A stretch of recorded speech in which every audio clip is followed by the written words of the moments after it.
What's up, everybody, and welcome to Torna, the Golden Country, a Xenoblade 2, what is it, story? Let's go with that. Yeah. You were on a roll there, but yeah, but the Xeno bugs it's a me lot out. of stuff. What's Xeno? A lot of Japanese know. games I use don't know. Xeno. I don't understand. Anyway, this is the major story expansion to actually completely separate game from Xenoblade 2. This place is beautiful. Oh, dude. This is, hold on, maybe if I turn, this is why I started here, and look up. Oh! So this is a prequel to Xenoblade 2. If you played through the entirety of Xenoblade 2, you'll recognize almost all the people here, except maybe Hugo. They don't really bring up Hugo over here, but he's descendant. He was one of the first Ardinian emperors, and you recognize the blade there, Bridget, though. And then you recognize, I'm Laura. If you played enough Xenoblade 2, you recognize who Laura is. And it's Laura, not Laura. Laura, L-O-R-A. Cool. And whenever they showed her in the game, I didn't know she had this long thing. It looks like she has a shortcut, right? With the big old ponytail. Yeah. I like it. Anyway, and then fans would also recognize Adam over here with Mithra. What's up, Adam? And because the main character here Oh, is wow. me. Oh, wow, yeah. This is throwing me off a little bit. Yeah. People don't belong to, Yeah. Normally, you don't recognize Jin as a good guy. No. But Jin was a good guy. That's the thing. He's turned all evil. But anyway, they've made various adjustments to the combat system and exploration system that at least we'll give you a quick look at. But also, the main big change to the combat system is that you can be the blade or the person. Neat. So now I hit, what is it, down on the D-pad, and I'm Jin, or I hit left, and I'm Hayes. You'll recognize Hayes, too. You remember Hayes. That's pretty crazy. Yeah. That changes up combat because quite a bit. Oh, and then you can just switch through like your party like that, whoever you want to be. I like and that. then with all of them, you could switch between the blade and the person, and then he's got like this guy too. You remember this guy? Oh, yeah. Shit. So you got this early. Yeah. So if you have the season pass, it gets you early access to this entire expansion, and as well as a bunch of other content. Because this is like the third expansion, really. The other expansions add blades and different shit to the game in general. So this is a completely different story. There's not going to be blades added in the core game? No, I'm not sure if you could take the blades you have here, like Jin and stuff, and, bring them into the... Were you even aware that Jin was a blade? Did you even get to that? Yeah, Okay. So you're at that part of the story. story. That was a mind fuck. Yeah. That blew my mind. Jin is more than a blade in that, but you learn much later. I like this whip you got going. Yeah, so anyway... I want to see you fight as a blade. Oh, yeah, so then you just hit down the D-pad, and it's man. like an active switch. You're meant to switch in combat. Kind of like everything else in this combat system. You kind of have to do it in a rotation. Let me see if I can go find a you're a wonky-looking creature, aren't you? The Viper critter? Yeah. So you're supposed to... So if you see as I get hit... You see like the red bar? Yeah. When I switch, the red bar fills back in. Your health? So the red bar that's going down. So if I switch to Jin right now, I start recovering that health, right? You see how I just recover that health? Shit. So it's a whole thing where you're supposed to be switching blades and stuff like that, and switching, because technically in terms of the story, the way they justify all this is that the first person to figure out the whole switching or throwing the weapon back and forth between the blade and the driver was Laura. She was the first one to use that method of combat. Rather than just keeping them around with you? Exactly. That's why you also fight. You see how the human is using their own weapons and shit, and Jin still has a sword. So he's providing support from the back, giving me buffs and stuff like that, and he has his own set of arts for the back line, as does everyone else here. But you see how he's fighting, but Mithra just cast the thing. So you all fight together. And so, again, like I said, the story is that Laura was broke, and so to compensate for not having a weapon, they just threw the sword back and forth between each other. Really? Yeah, and so... And she was like, oh shit, look at this. Yeah, and so, you're teaching people along the way to do that. Because right now, if I played anyone else, they couldn't do the blade switch thing, because they never practiced throwing the weapon back and forth between the blade. But the game kind of lets you know that somewhere along the line, they're going to figure out how to do that. Cool. You know what I mean? Oh, that's pretty wild. Yeah, and you still have, the combo arts and stuff like that. And then, it's still the same combat system in a way, just with the added whole fucking, you can be the blade, I love that. Yeah. I like that a lot. Yeah. That looks like a lot of fun. Yeah, like, I almost wish that this was, like, because now I just switched to my healer, I healed up, and then I can switch back to Jin when I want. And, like, I wish this was the way combat was, and then I switch back to Laura, and whenever you switch, they come in and do, like, a big attack, and, Again, just like keeping the combat rolling. That's what I really liked this game was the combat mechanics. It was so unique, and it really was a timing game inside the game itself. You know, you needed to do your things in the right time, the right order, and you kind of build up those combos as big as you can get, and you really do some massive damage. Yeah, and so now the reason I started over there, I don't think I ever brought up, but this area right here is Torgoth, where Torgoth is in the game, in Xenoblade 2. The village, the first village you go to, this is it. I mean, it's all burned to the ground right now because some shit happened here, apparently. But, it's cool that they showed exactly what this area looked like, because I thought this entire game was going to take place in Torna, which is the Titan that had been dead for years by the time Xenoblade 2 started. Oh, so that would kind of make sense for a prequel. And, well, if you... Fuck, I don't know if that's... We're going to have to put a major spoiler warning on this. It will be. Because Torna, is the name of that mercenary company. Yeah.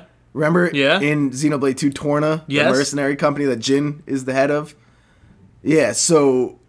I mean, I don't want to reveal too much, but Torna was a Titan that was sunk a long time ago, and those... that mercenary company represents Torna, and wants justice for Torna. Gotcha. Yes. Why name it the same thing though? I mean, it's a little confusing. I mean, they're the strongest beings in the fucking world. I don't think they need to hide behind shit. True. Oh shit, level 32s. I can't be over here. Oh my god. What level are you? Like level 16. I gotta get the fuck out of here. Yeah. Do not fight these things. I'll also give like a brief look. So you'll notice here in the start menu, there's no more blade section because this already happened. Right, so you're not finding new blades and resonating with core crystals. You're working with the party you have, and I think that's why they did the thing where you switch between the blade and the person. Keep it a little bit more. They could build a set of skills for each single blade. You know what I mean? Mm-hmm. And it works the same way though. Blades are enhanced with arts and stuff like that. And you actually no, this is new to the blades. Blades never had this whole section. This was for drivers. Yeah. So blades have that whole section now, and they still have the weapon modification thing, Ooh, definitely good equip that to that. And, as you go along, you find more blades, and they still have their affinity charts, so you can do more things out in the field. This is really, really cool. Yeah. This is not just another DLC for the game. This is a different piece of story. Yeah, and so now I got the season pass for the game, thinking it's not going to be very worth it. But, you know what? I love... Didn't you end up playing every single one?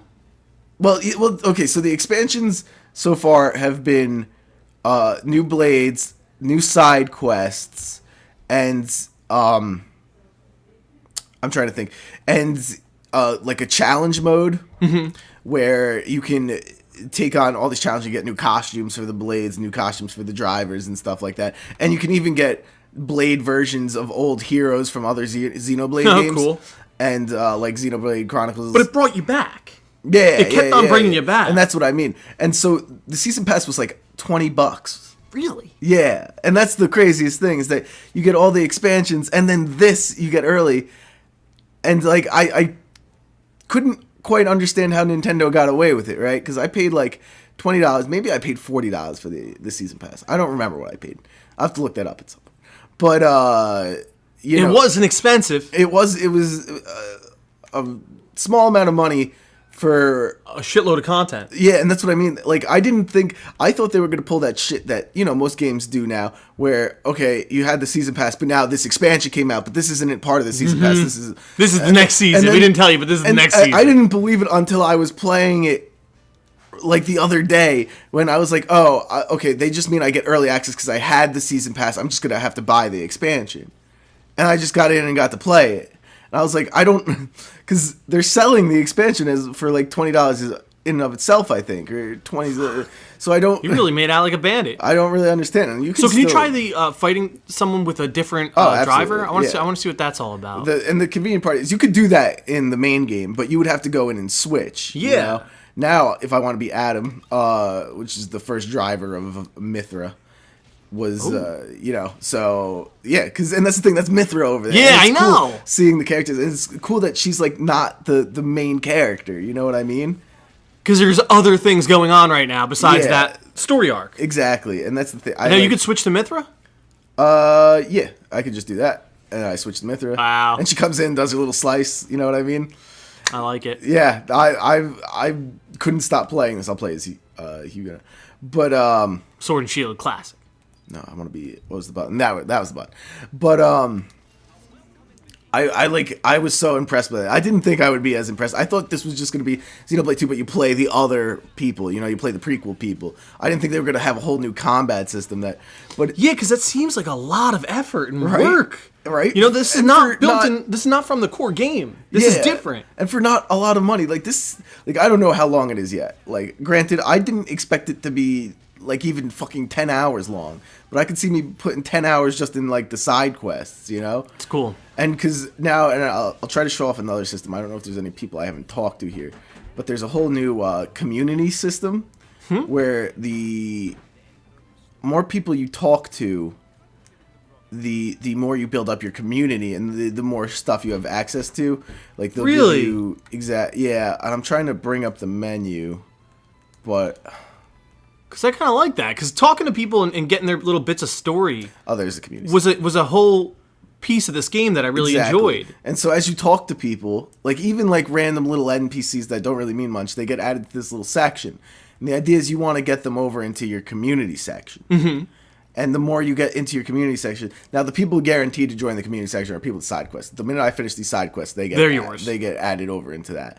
And the more supporters you have, the easier things will be for you in terms of getting items, and in terms of, they'll give you access to new things, stuff like that. So fishy. Yeah. Well, no, not the system's not fishy, man. Oh no, that was fishy. I know. Come on. Oh, fucking get your shit together. I'm sorry. That's all right. I like the fishy surprised me for some reason. What I haven't figured out yet is now I see these collection points. You saw how that one was yellow? Mm-hmm. I don't quite understand why. I think you got more from that other one. I would think so, but I haven't noticed too big of a difference, you know what I mean? Yeah. And so I don't know. I love the creatures in this game. Oh yeah, they're like, I love JRPG creatures in general. I know the new Dragon Quest game came out recently. Yeah. And I've been thinking about buying that because like Dragon Quest is a fucking. Can I not fight this bird? Didn't really want to come down for you. Yeah, I know. It was looking at you. Not worth it. And you're not worthy, but I'm like a higher level than you, bro. But let me see the blade. Well, that's what I'm trying. It has to. You see how the. Oh, okay. Yeah, I didn't see that. So the minute that fills in, I can use them. I'm trying not to use art so that so you don't crush it. Yeah, exactly. Nice. And you jump in. Oh, wow, I murdered that thing. You really, really did. But and that's the thing. Like, there's so many things going on in this that are new, and that's the impressive part. You know, it's so crazy that they brought so much new stuff. I thought they were just going to take the engine that they built, but you can see they even built a whole new UI system. Yeah, it's different. I couldn't. I appreciate I have it. no idea how Nintendo gets away with this shit. Like in an age where people are charging out the ass for boxes that have fucking arbitrary goods in them, Nintendo's like, oh, you bought a $20 season pass, here's everything we're gonna ever put out for the game. And we're making new stuff. Yeah. On top of the stuff that we've already created. And it comes with the season pass. You don't have to buy another season pass or anything. So you're good. And that's what I mean. But anyway, to wrap up the video, we'll go camping because that's the last new thing I really wanted to show. Oh man, your whole squad. Yeah, and then you get into little chats and they go more into the lore and their talks and stuff like that. Neat. You get more insight into the characters. But anyway, I really like this. That about wraps up all the new stuff that they added in Torna the Golden Country and Xenoblade 2. I fucking nailed it. Yeah, you did. Anyway, thank you everybody for stopping by. We really appreciate it. Please don't forget to click that subscribe button. More importantly, everybody, don't forget to check out GigamaxGames.com for all the latest gaming news and industry updates. We'll see you guys next time. Peace out. Thanks for stopping by.